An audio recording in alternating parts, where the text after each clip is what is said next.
Здравствуйте, товарищи!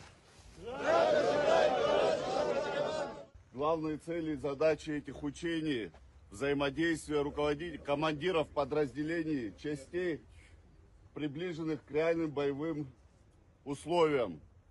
Очень важно, чтобы сегодня молодые ребята, новобранцы, имели возможность практиковаться и получать опыт у своих старших коллег. Сегодня очень много здесь я вижу ветеранов Отечественной войны. Среди вас ваши сыновья, представители более молодого поколения, которые должны и призваны служить своему Отечеству и перенимать весь опыт, накопленный у наших ветеранов.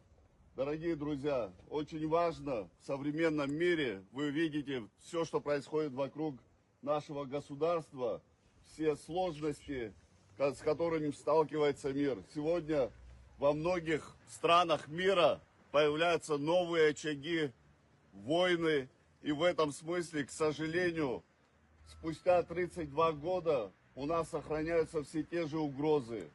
Никто не отказался от реваншистских действий. Учитывая вышеизложенное, нам надо быть готовыми к развитию любых сценариев. Я благодарю вас, уважаемые соотечественники, друзья, что вы сегодня в строю и понимаете всю ответственность происходящего.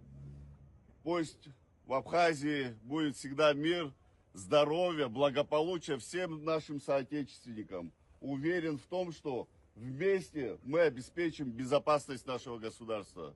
Того